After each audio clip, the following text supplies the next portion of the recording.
दोस्तों, आज की कहानी है दिल्ली की। एक कारोबारी होते हैं जिनके परिवार में सिर्फ 3 लोग होते हैं। कारोबारी का नाम मदन लाल होता है, पत्नी सावित्री और एक इकलौता लड़का जिसका नाम दीपक होता है। दीपक का बहुत प्यार दुलार होता है उस घर में। जब वो 21 साल का होता है तो उसे एक लड़की से प्यार हो जाता है। उस लड़की का नाम निशा होता है। परिवार वाले, माता पिता इस प्यार के बहुत खिलाफ थे, लेकिन बेटे की जिद के आगे हार मान लेते हैं और निशा और दीपक की शादी हो जाती है।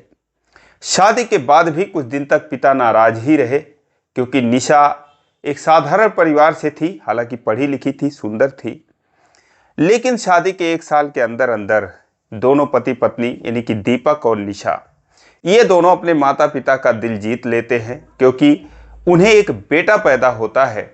और जैसे ही पोते का मुंह मदन लाल देखते हैं, उनकी पत्नी देखती हैं, दोस्तों उनके खुशियों का कोई ठिकाना नहीं रहता। जमकर पैसे लुटाते हैं और सारे शिकवे गिले, सारी नाराजगी उनकी जो भी बहू से थी वो दूर हो जाती है।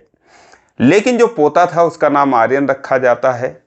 अब आर्यन की देखभाल के लिए वो अपने बहू और बेटों पर भरोसा नहीं करते हैं, क्योंकि अभी इनकी उम्र कम थी, 21 साल और निशा 20 साल की थी। तो ये दोनों जो है आर्यन के लिए एक आया रख देते हैं। उस आया का नाम शकुंतला होता है। शकुंतला दोस्तों एक 45 साल की महिला थी, बहुत ही अनुभवी महिला थी, बच्चों की देखभाल ही करती थी कई घरों में।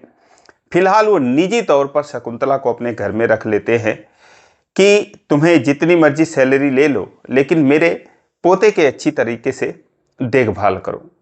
शकुंतला दोस्तों देखभाल करने लगती है। उसी शकुंतला की एक बेटी होती है जिसका नाम मीना होता है। मीना की उम्र दोस्तों मात्र 13 साल की होती है। लेकिन मीना जो है वो आर्यन से बहुत ज्यादा प्यार करती थी, उसे बहुत पसंद करती थी, हमेशा उसे अपने सीने से चिपकाए रहती थी। ऐसे लग रहा था कि जैसे निशा और शकुंतला से ज्यादा जिम्मेदारी जो है वो मीना की है। उसे बाबू बाबू कहकर पुकारा करती थी। लेकिन दोस्तों कुछ समय का जब वक्त बीता, करीब 2 साल का वक्त बीता, मीना 15 साल की हो गई और जो आर्यन था 2 साल का हो गया। लेकिन जो शकुंतला थी दोस्तों वो बीमार पड़ जाती है। एक जानलेवा बीमारी उसे पता चलती है। हालांकि मदन लाल उसका इलाज करवाते हैं, क्योंकि वो इंसान अच्छे थे। शकुंतला उनके पोते की देखभाल करती थी। अब उसका वो इलाज करवाते हैं, लेकिन वो ठीक नहीं होती है। इस दौरान जो है मीना ही आर्यन की देखभाल करती थी। सारा कुछ वो समझ चुकी थी, जान चुकी थी उसे कब क्या चाहिए। बोल भी नहीं पाता था, तब भी मीना उसकी बातें को समझ जाती थी। इतने अच्छी तरीके से इन दोनों में बॉन्डिंग हो चुकी थी, मीना में और आर्यन में। दोस्तों कुछ दिनों के बाद जो शकुंतला थी, आखिरकार वो बच नहीं पाती है। शकुंतला की मौत हो जाती है। शकुंतला की मौत के बाद सारे लोग बहुत दुखी होते हैं। फिलहाल जो मीना थी अनाथ हो चुकी थी, उसका उसकी मां के सिवा और कोई नहीं था। मदन लाल मीना को अपने घर में रख लेते हैं और शकुंतला का जो भी अंतिम क्रियाक्रम था वो खुद ही कर देते हैं। और मीना से कहते हैं कि ठीक है बेटा, अब तुम मेरे घर में ही रहो और आर्यन की देखभाल करती रहना। जब तुम बड़ी होगी तो कोई अच्छा सा लड़का ढूंढ कर तुम्हारी शादी कर देंगे। फिलहाल कुछ पैसे तुम्हारे खाते में तुम्हारी शादी के लिए, तुम्हारे फ्यूचर के लिए जमा किया करेंगे। फिलहाल मीना जो है अब दोस्तों आर्यन की देखभाल करने लगती है। धीरे धीरे वक्त बीतता गया। आर्यन 2 से 4 साल का हो गया, 4 से 6 साल का हो गया। मीना भी दोस्तों 13 से 15 की हुई, 15 17, 17 से 19 की हुई। अब आर्यन जो है स्कूल जाने लगा। लेकिन इस बीच जो आर्यन था उसकी दुनिया तो जैसे मीना तक ही सीमित रह गई, क्योंकि जो निशा थी उसे बहुत कम समय आर्यन के लिए मिल पाता था। एक तो मदन लाल कारोबारी थे, तो एक ऑफिस में निशा भी बैठने लगती है, दीपक भी कारोबार संभालता था। इस लिहाज से भी उन लोगों के पास कम टाइम रहता था। और दूसरा ये भी था कि आर्यन किसी के पास जाता ही नहीं था, या तो वो मीना के पास जाता था या फिर अपने दादा दादी के पास जाता था। अब दोस्तों अगर कहीं पर जाना हुआ, जैसे बच्चों की कोई पार्टी हुई, किसी का बर्थडे हुआ, तो फिर उसमें अगर आर्यन को जाना होता था तो निशा नहीं जाती थी, वो मीना के साथ ही भेज देती थी। क्योंकि निशा एक तो दिन भर ऑफिस में रहती थी और दूसरा वो आलसी टाइप की जो महिला थी, अपने घर पर आते ही कपड़े बदल लेती थी, उसके बाद आराम से मोबाइल देखती थी, बातें करती थी, सो जाती थी खा पी कर। खाना पीना जो है वो सब कुछ मीना बनाती थी, सारा काम मीना ही करती थी, घर का जितना भी घरेलू काम होता था। तो इस लिहाज से मीना की अहमियत जो है उस घर में कुछ ज्यादा ही थी। धीरे धीरे दोस्तों, जो आर्यन था 8 साल का हो गया, लेकिन एक दिन जो है वो मीना गई थी बाजार से सब्जी लेने के लिए, घर में खाना बनाना था उसे, और आर्यन इधर उधर उछल कूद मचा रहा था। और इसी दौरान वो एक मेज पर चढ़ जाता है, मेज पर से वो कूद रहा था चारपाई पर, लेकिन अचानक से कुछ उसका बैलेंस बिगड़ जाता है और जैसे गिरता है उसका एक पैर टूट जाता है। जैसे उसका पैर टूटता है दोस्तों, परिवार में अफरा तफरी मच जाती है। सारे लोग जो है अब परेशान हो जाते हैं। मीना बाजार से आती है तो देखती है, उसे बड़ा दुख होता है, दहाड़े मार मार कर रोने लगती है। लेकिन दोस्तों, जब मदन लाल आते हैं, उन्हें ये खबर लगती है, ऑफिस से भागे भागे आते हैं और जब ये बात सुनते हैं, हालांकि उस समय निशा और दीपक दोनों घर में मौजूद थे, और मीना से वो पूछते हैं तुम कहाँ पर थी? कहती है बाबूजी मैं तो गई थी सब्जी लेने के लिए और यहाँ पर मैं थी नहीं। अब दोस्तों, वो अपने बहू की और बेटे की जमकर क्लास लगाते हैं कि तुम लोगों से कोई मतलब नहीं, सारा काम मीना ही करे, घर का खाना भी बनाए, सब्जी भी लाए, मेहमानों को भी देखे, आर्यन को भी देखे। अगर ये नहीं होती तो तुम लोग तो इस बच्चे को तो मार डालते, हमें भी मार डालते। इसके बिना कैसे तुम्हारी जिंदगी बीत गुजरेगी, कैसे चलेगी?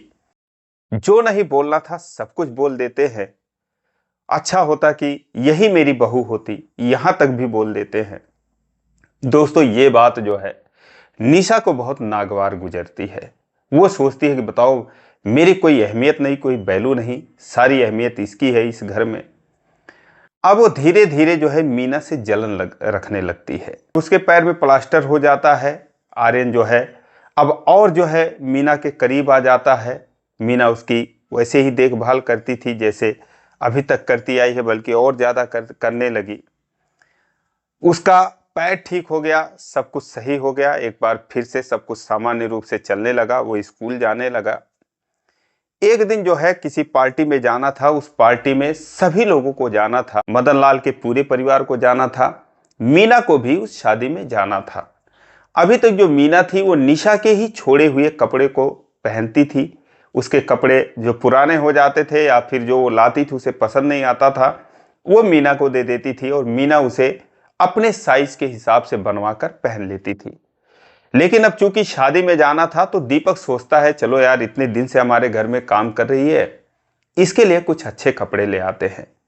वो जाता है और मीना के लिए 1-2 सेट कपड़ा ले आता है, अच्छे अच्छे पहनने के लिए, कि तुम्हें भी शादी में जाना है, इसको पहन लो। दोस्तों, जब ये बात निशा को पता चलती है तो वो भड़क जाती है।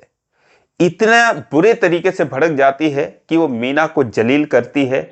उसके मन में तो मीना के प्रति खुन्नस था ही, सारा वो खुन्नस जो है उसी वक्त उतार देती है और कहती है कि तूने मेरे सास ससुर पर कब्जा जमा लिया, मेरे बेटे पर तुमने कब्जा कर रखा है और अब तू मेरे पति पर भी कब्जा जमा रही है। दोस्तों, उस समय वो 21 साल की हो भी चुकी थी। कहीं ना कहीं उसके मन में यह भी ख्याल था कि कहीं इसे प्रेम जाल में ये फंसा ना ले मेरे पति को। और इस तरीके से अपने सहेलियों से भी बात करती थी तो उसकी सहेलियां यही कहती थी कि उसे अब घर से निकाल दो, उसका क्या काम है, तुम्हारा बेटा बड़ा हो गया है, अब उसको जरूरत है नहीं, तुम उसकी क्या देखभाल नहीं कर सकती हो, कोई और नौकरानी रख लो। तो इतना वो जलील करती है, कहती है तुम्हारा भी इस घर में कोई काम नहीं है और मेरे पति पर डोरे मत डालो, तुम यहां से चली जाओ। ये बात जो है मीना को बहुत बुरी लगती है, घंटों रोती है। और दोस्तों, एक दिन चुपचाप एक दिन वो घर छोड़कर चली जाती है। जैसे वो चली जाती है, बाद में मदन लाल को पता चलती है, उनके पत्नी को पता चलती है। हालांकि जो दीपक था ये बात जानता था कि आखिर वो क्यों चली गई, लेकिन वो सोचता है कि अगर ये मम्मी पापा को पता चलेगा तो फिर वो निशा के ऊपर भड़केंगे, उल्टा सीधा कहेंगे।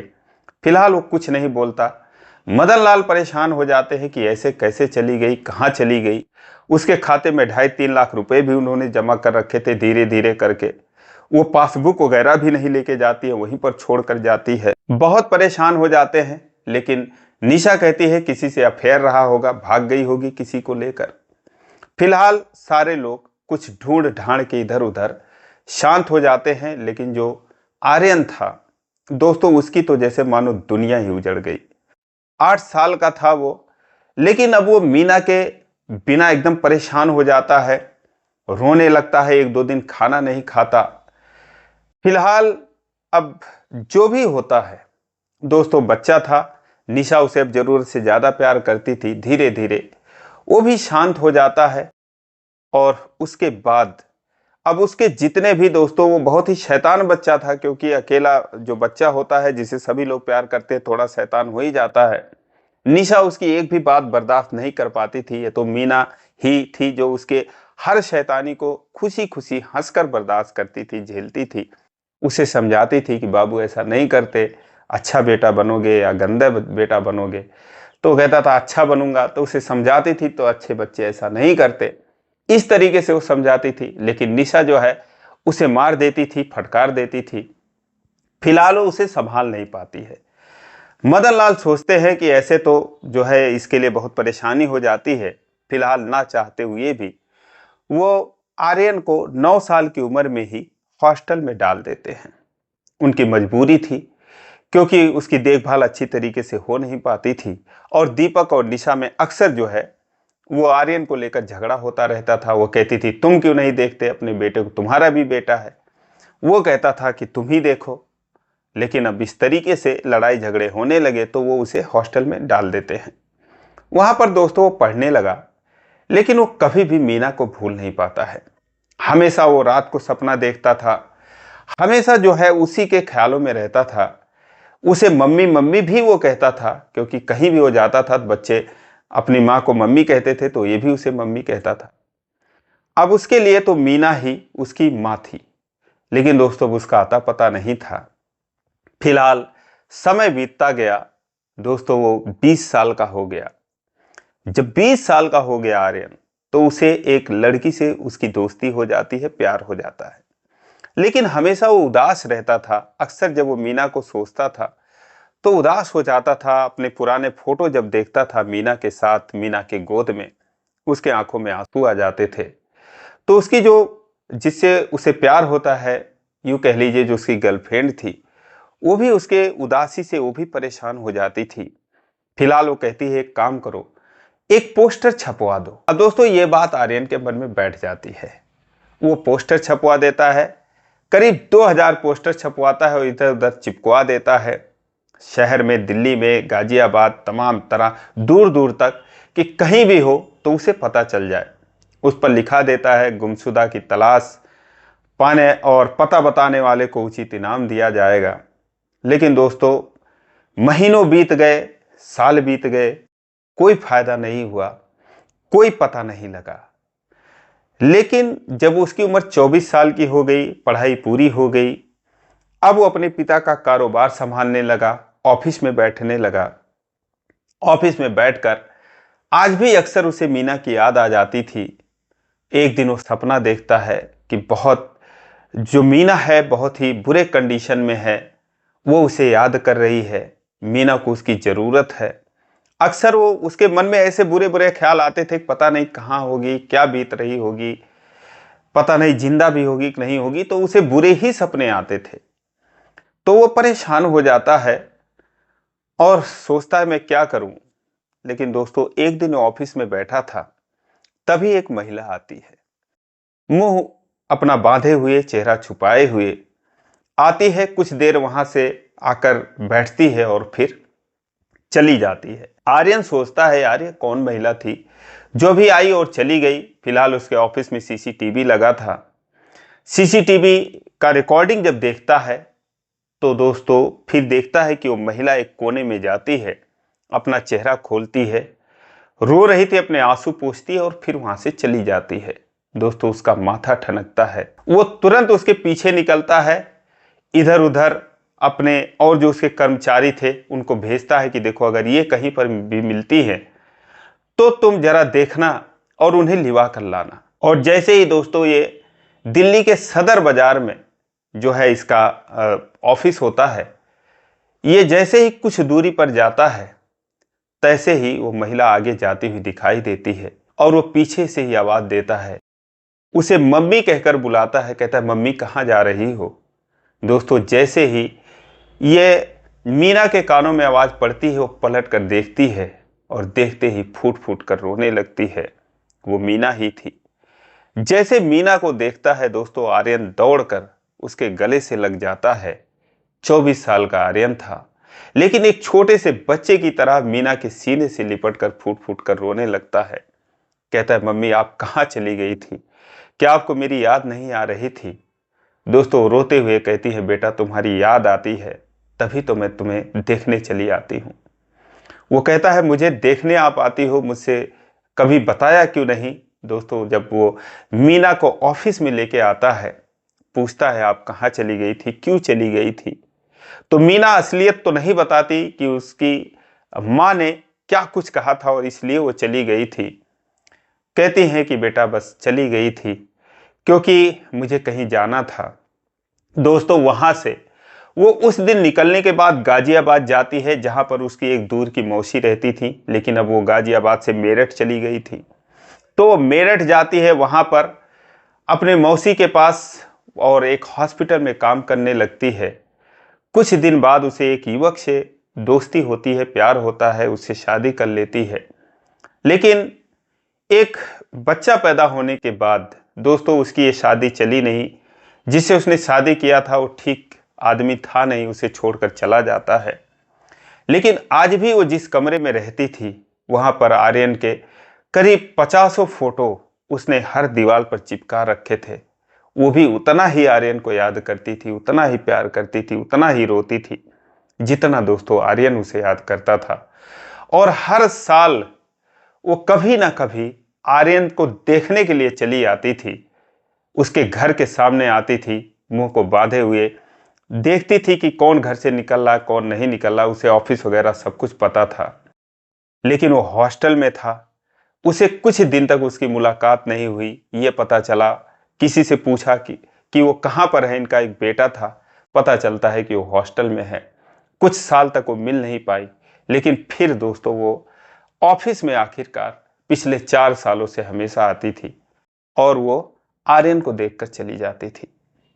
और इस तरीके से आखिरकार ऊपर वाले की मेहरबानी से या फिर जो उनका अटूट प्यार था दोस्तों, उस वजह से आखिरकार इन दोनों की मुलाकात होती है। और उसके बाद फिर वो मीना को अपने घर लाता है। उसका जो बच्चा था 9 साल का हो चुका था, वो मेरठ में ही एक स्कूल में पढ़ता था। उसे भी अपने जो है साथ ही रखता है, बुलवा लेता है। आज ये सारे लोग एक साथ रहते हैं। जो निशा थी मीना के पैर पकड़कर माफी मांगती है। मदन लाल और जो उनकी पत्नी थी दोस्तों बहुत बुजुर्ग हो चुके हैं, लेकिन ये लोग जब मीना को देखते हैं बहुत खुश होते हैं। दोस्तों आज भी ये लोग एक साथ रहते हैं। अभी इनकी मुलाकात जो है इसी साल हुई है, जनवरी महीने में। अभी ये लोग बहुत ही खुश हैं और हमेशा अब साथ रहेंगे। और दोस्तों बस यही उम्मीद करते हैं कि अब इनका साथ जो है हमेशा बरकरार रहे। फिलहाल दोस्तों आपको ये कहानी कैसी लगी, आप कमेंट में 2 शब्द जरूर लिखें और इसी प्रकार की कहानियों के लिए इस चैनल को सब्सक्राइब करें। वीडियो को लाइक नहीं किया अभी तक तो लाइक कर दीजिए। फिर मिलेंगे अगले वीडियो में, तब तक के लिए जय हिंद।